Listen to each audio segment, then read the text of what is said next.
Olá pessoal, tudo bem? Vamos continuar gravando as nossas aulas de direito penal. Lembrando, direito penal 1, tá? E nós vamos agora começar a falar mais especificamente dentro das regras do Código Penal. Eu gostaria de pedir para vocês que a primeira coisa é que vocês peguem o Código Penal de vocês, deixem ele aberto aí do lado. Lembrando que é um material básico. Nós vamos trabalhar em cima também do Código Penal, explicando as suas regras e suas normas. Então, por favor, abram aí o seu Código Penal. Isso, já deixem tudo no ponto. Nós vamos preparar esse vídeo falando sobre os artigos iniciais do Código Penal. Eu peço a vocês que depois voltem e vejam esse vídeo quantas vezes quiserem para tirar alguma dúvida. E lembrando que eu estarei à disposição agora no momento da aula, para que vocês façam as suas perguntas. Esse vídeo vai ser colocado na nossa sala virtual do Classroom, como sempre. Também colocarei lá no canal do YouTube. E vocês podem fazer perguntas tanto no Classroom, quanto no canal do YouTube ou no nosso WhatsApp, que vocês já detêm. Tudo bem? Muito bem. O primeiro artigo do Código Penal, nós já falamos quando tratamos daqueles princípios penais. Lembram dos princípios penais na outra aula? Então, lembrando que aqueles princípios, pessoal, não são os únicos. Se você for dependendo do autor que você segue, você vai ver que existem outros princípios. Eu apenas elenquei aqueles mais relevantes, os mais importantes. Não que os outros não sejam. O primeiro artigo nós já falamos quando falamos dos princípios, né? O artigo número 1, né, do Código Penal, ele diz que não há crime sem lei anterior que o defina, nem pena sem prévia cominação legal. O princípio da anterioridade. Lembram disso?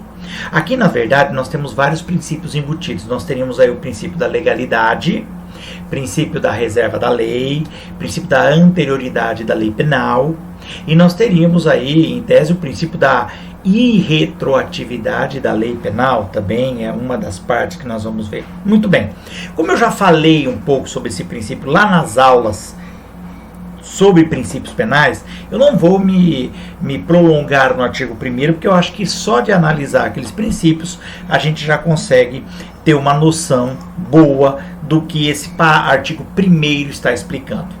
Vamos então ao artigo 2º, pessoal.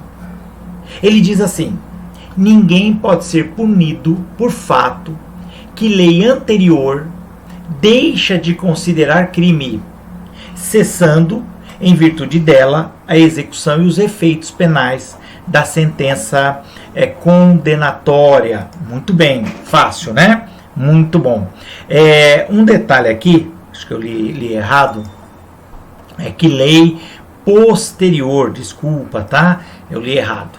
Então, ninguém pode ser punido por fato que lei posterior deixa de considerar crime, cessando em virtude dela a execução e os efeitos da sentença condenatória. Muito bem, o parágrafo único diz assim: a lei posterior que de qualquer modo favorecer o agente aplica-se aos fatos anteriores, ainda que decididos por sentença condenatória transitada em julgado. Bom, o artigo ele é bem explícito, né? É muito simples aqui. Ele está dizendo claramente que ninguém vai ser punido por um fato cometido que uma lei posterior deixa de considerar como crime. Vamos entender a ideia. A ideia é simples. Você tem uma determinada conduta que pela lei é tida como criminosa. Então ela é um crime definido em lei. Então, se você cometeu aquela conduta, você cometeu um crime. Muito bem. Posteriormente, uma outra lei é criada e esta nova lei determina que aquela conduta, aquele fato, não é mais crime. Ora, consequentemente, ninguém pode ser mais punido por aquela conduta, não é mais crime.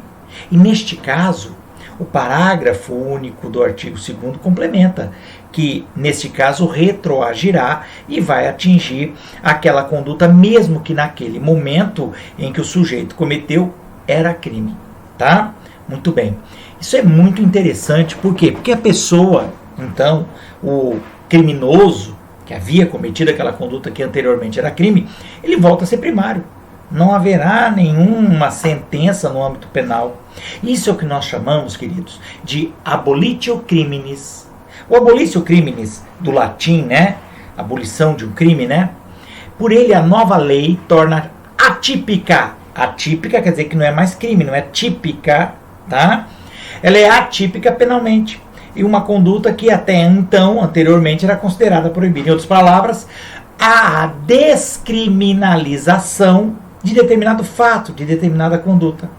Trata-se de uma causa extintiva de punibilidade. Tanto que ele fala, né, no artigo 2, ninguém pode ser punido. Então, causa extintiva de punibilidade, que depois nós vamos falar, está no artigo 107, inciso 3º, lá do Código Penal, tá bom? Muito bem? Lá está dizendo assim, extingue-se a punibilidade, artigo 107, tá? Extingue-se a punibilidade, terceiro inciso, pela retroatividade de lei que não mais considera o fato como criminoso. Muito bem. Esse artigo e essa ideia da abolitio criminis tem qual natureza jurídica? É um fato jurídico extintivo de punibilidade. Como eu falo natureza jurídica, quer dizer, o que isso, esse instituto, essa regra, é para o direito? No caso, é um fato jurídico que extingue a punibilidade. Tá ok? Flávio Monteiro de Barros considera que a abolitio criminis extingue a tipicidade e a punibilidade, pois nela o tipo é excluído. E ele não está errado. Apesar do artigo falar em ninguém poderá ser punido, teoricamente é só punibilidade. Mas na prática extinguiu a própria tipicidade, porque aquela conduta não é mais crime. Consequências disso: cessação dos efeitos penais da sentença condenatória. Veja bem, houve uma sentença condenatória, mas não haverão mais efeitos. Abrangendo aí os efeitos principais, que são as penas, e também efeitos secundários ou acessórios, os efeitos reflexos, que são a reincidência, a reabilitação, o sursis, que o sursis é a dispensa do cumprimento da pena, né? O livramento condicional. Não cessa, porém, cuidado com isso, os efeitos civis. Como assim? Nós estamos falando de penal. No penal não haverá punição. Mas, se aquela conduta trouxe algum tipo de dano para a vítima, é possível pedir reparação civil. E mesmo que a conduta deixe de ser crime, a reparação civil ainda se mantém. Tá certo? E aqui é interessante a gente afirmar que a abolitio criminis, isto é, a descriminalização de uma conduta, ela não respeita a coisa julgada. Entendeu? Quando você tem uma decisão da justiça que transita em julgado, você tem a coisa julgada, não se mexe mais naquilo. Então, a abolitio criminis seria uma exceção à coisa julgada, entendeu? Por quê? Porque agora aquela conduta não é mais crime. É compreensível. Ora, como é que eu posso ter alguém preso por uma conduta que hoje o próprio Código Penal fala, não, isso não é mais crime, eu vou manter o sujeito preso, ou pagando de alguma forma por aquela conduta, porque não precisa ser a prisão especificamente, pode ser num aberto, né? Então, maravilha. Não respeita aí a coisa julgada. Tá ok? Muito bem. Ela pode retroagir? Com certeza ela retroage. Tá certo? Ela retroage. Porque ela atinge uma conduta anterior à sua existência. Isso nós já falamos, inclusive, quando falamos dos princípios na outra aula. Lembra quando ele fala da irretroatividade da lei penal? Lei penal não retroage. Essa é a regra. Salvo para beneficiar o réu. É esse o caso. Nós temos aqui uma norma que descriminaliza uma conduta. Ela vai retroagir e vai atingir todos os fatos, todas as condutas que ocorreram antes da sua existência. Inclusive aquelas que foram tidas pelo judiciário como crime e o cara foi condenado. Tá bom? Muito bem. Fácil, não vejo aqui maiores dificuldades, tá certo? Claro que uma lei, e aqui cuidado, uma lei nova que vem piorar a condição, quer dizer, vamos imaginar que um crime que tinha uma pena entre 1 ano e 4, e o cara foi punido, processado, está lá condenado por aquele crime. Se uma nova lei é criada aumentando a pena, o mínimo vai ser agora de 2 a 5. Essa nova lei não vai caber para aquele sujeito que cometeu o crime anteriormente, tá bom? Porque não retroage, neste caso, para piorar a condição aí do agente. Beleza? Isso então é o artigo 2º do Código Penal. Fácil, simples. Vocês têm lá o nosso resumo com mais informações sobre isso. Tudo bem? Agora vamos falar do artigo 3º. Muito interessante o artigo 3º. Ele diz assim: a lei excepcional ou temporária embora decorrido o período de sua duração, ou cessadas as circunstâncias que a determinaram, aplica-se ao fato praticado durante a sua vigência. Opa, o que é isso? Isso tem nome, meus queridos. A gente chama isso de ultraatividade das leis penais temporárias e excepcionais. A chamada lei intermitente. Olha que interessante. Pessoal, essa ultraatividade, essa palavra de ultraatividade, quer dizer que você vai ter a atividade da lei fora do normal, fora do que ela foi criada, fora do seu momento. Vamos tentar entender isso aí, tá ok? Porque, primeira coisa, o que seria essa lei excepcional e a lei temporária? Vamos a elas. Lei excepcional é aquela elaborada para vigorar em períodos de anormalidade, entendeu? Por isso excepcional. A excepcionalidade não tem prazo determinado de duração, tá ok? Então, por exemplo, a lei diz ser crime tomar banho demorado durante o período de racionamento de água, porque estamos em estiagem, não há água suficiente. Você poderia criar uma lei desse tipo? Sim, ela é excepcional. Perceba, é um período de anormalidade. Já a lei temporária, ela vigora em determinado período estabelecido na própria lei, ou seja, ela já traz em seu texto a data do seu início e de sua revogação. Então, exemplo, crimes previstos nos artigos 30 a 35 da Lei 12.663 de 2013. Que lei que é essa? É a Lei Geral da Copa. Foi criada uma lei justamente para a Copa do Mundo, com condutas que são incriminadas, mas para usar durante o período da Copa. Ora, veja bem, elas são autorrevogáveis, porque elas têm um período, né? Acabado o prazo da lei, né? Ela se autorrevoga, ela não existe mais. A ultraatividade de ambas é importante para evitar a sua ineficiência. Elas vão continuar punindo os atos cometidos durante a sua vigência. São chamados então de leis intermitentes. Veja bem, a lei excepcional não tem prazo para acabar. Por exemplo, imaginamos uma determinada ponte. E durante uma guerra, vamos imaginar que o país está em guerra, fica proibido, é crime atravessar aquela ponte, tá? Então tá bom. Durante quanto tempo vai durar essa lei, esse crime? Enquanto durar a guerra. Acabou a guerra, pronto, já não temos mais o crime, entendeu? Pode-se transitar pela ponte livremente, sem problemas. O detalhe aqui, essa ultraatividade, qual é? Preste atenção. Nos dois casos, lei excepcional ou lei temporária, vai chegar um determinado momento em que elas param de existir. Sim, elas não existem mais. Elas não funcionam mais. Elas cessam a sua existência, mas não cessam a sua atividade. Como assim? Elas continuam tendo efeitos mesmo depois que as leis deixaram de existir, vamos dizer assim. Por quê? Olha, porque veja bem, não podia atravessar aquela ponte durante a guerra. E o sujeito foi e atravessou. Então ele vai ser processado e pode ser punido. Ah, mas acabou a guerra. O crime não cessou. Apesar de que agora pode-se atravessar a ponte, no momento em que ele atravessou não podia, era crime. Então vai valer. A lei da Copa. Se alguém transgredir aquelas normas, aquelas regras que foram editadas durante aquela lei, para a Copa do Mundo, mesmo depois que acabou a Copa, esse sujeito ainda pode continuar cumprindo aí a sua punição. Percebeu? Então, é bem interessante essa regra e por isso que ele fala ultraatividade. A lei deixa de ter os seus efeitos, vamos dizer assim, existenciais, ela não existe mais porque acabou a Copa, porque acabou a guerra, porque acabou o racionamento de água. Mas quem, durante aquele momento em que a lei existiu, cometeu o crime, cometeu a conduta, vai ser punido mesmo assim. Interessante, não é? Muito bem.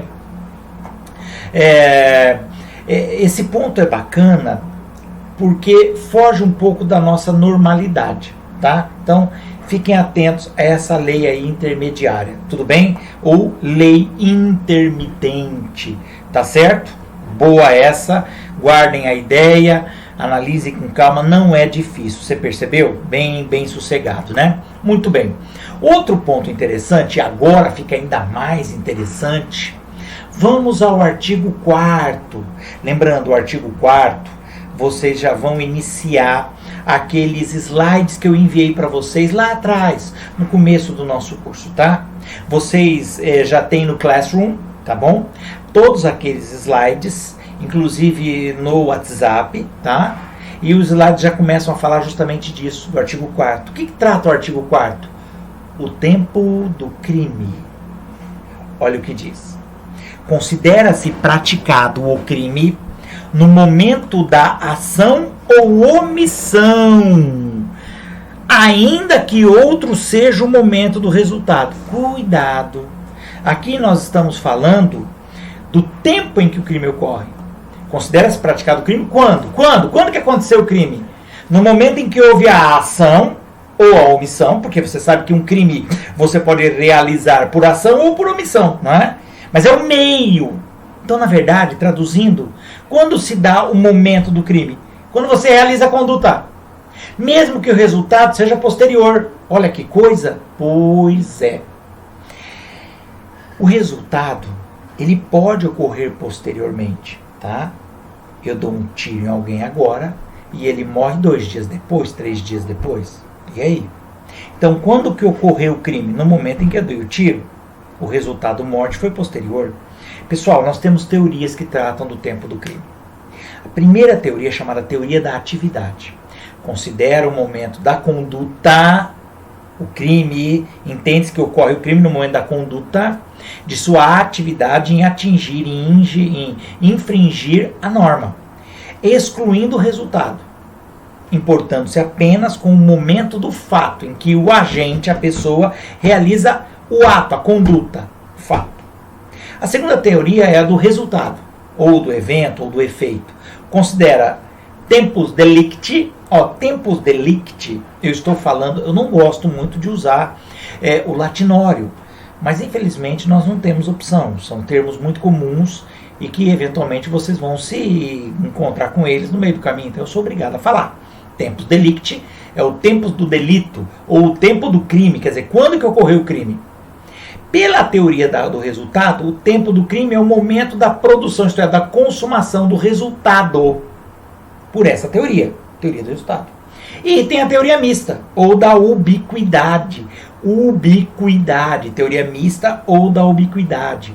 Para essa teoria, o tempo do crime pode ser associado tanto ao momento da conduta do agente, quanto ao seu resultado. Tá? Seriam os dois. Teoria mista juntando os dois. Veja bem. A teoria utilizada pelo Código Penal é a teoria da atividade, que está expressa inclusive na Lei 9.099.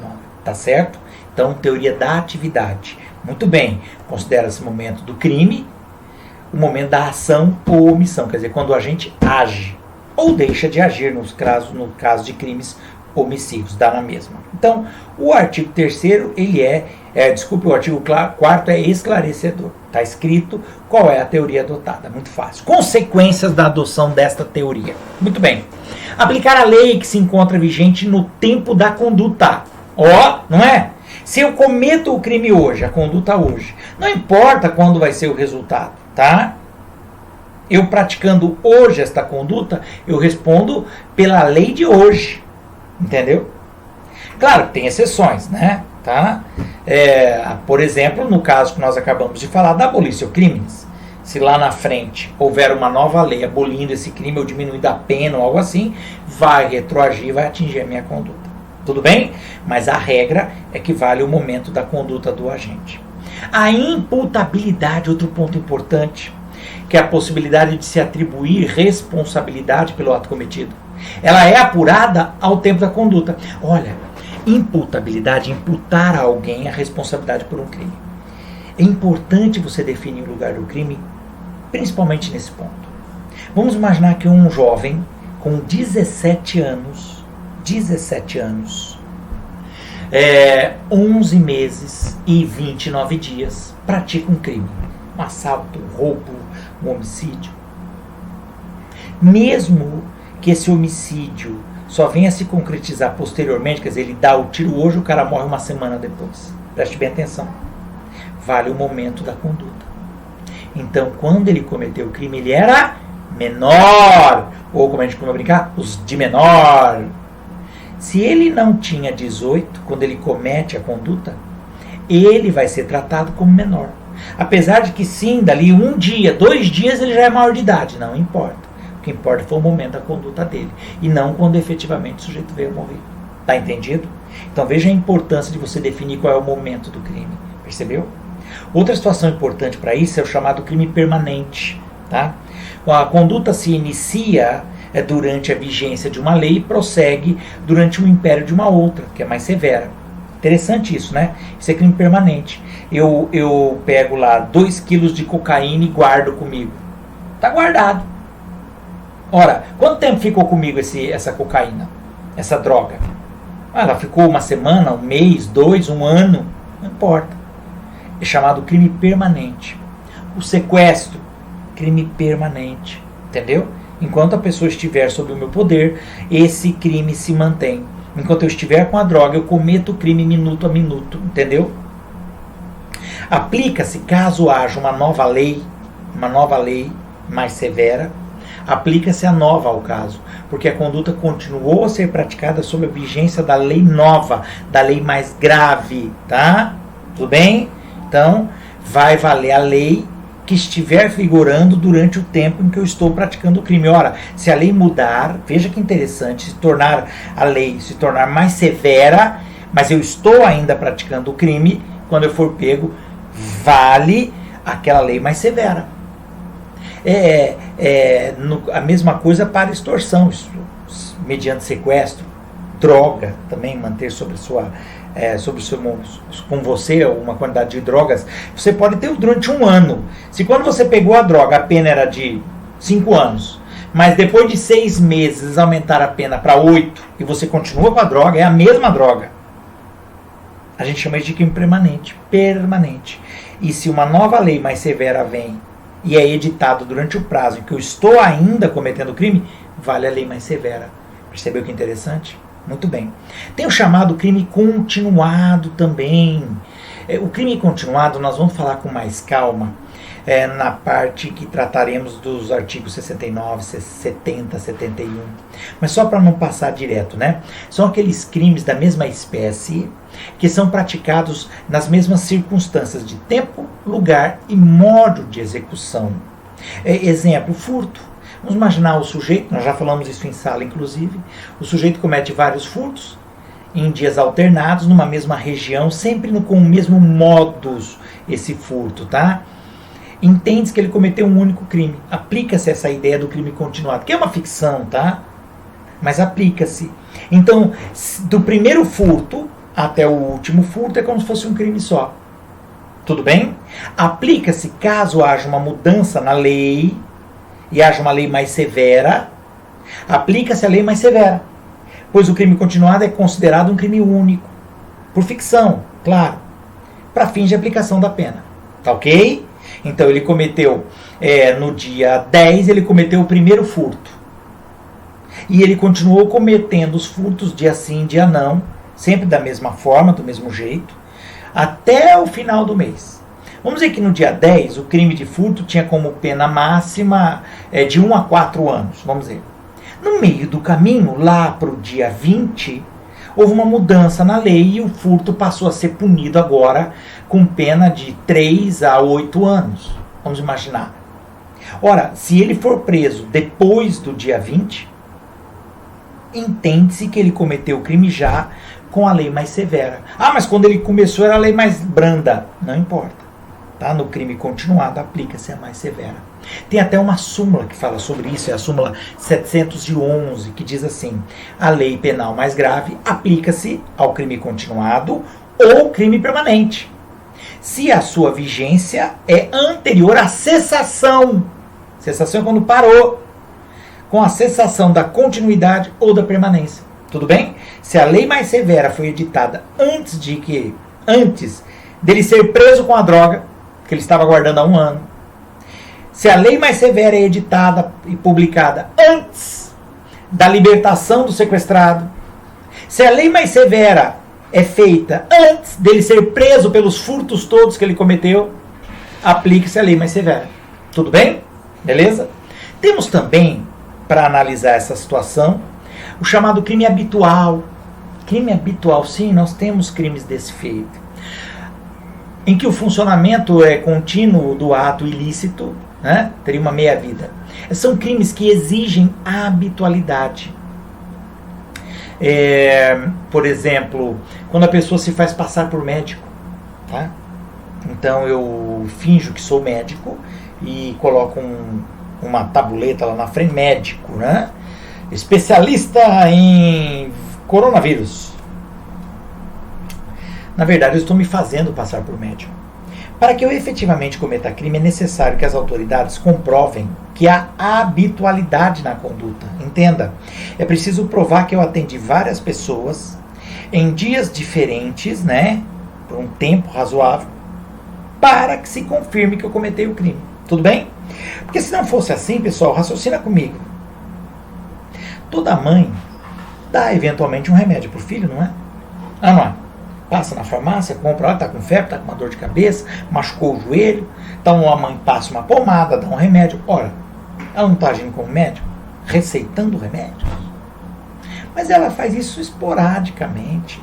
Ela não faz de forma habitual. Fora que não há dolo de se fazer passar por médico, entendeu? Tudo bem?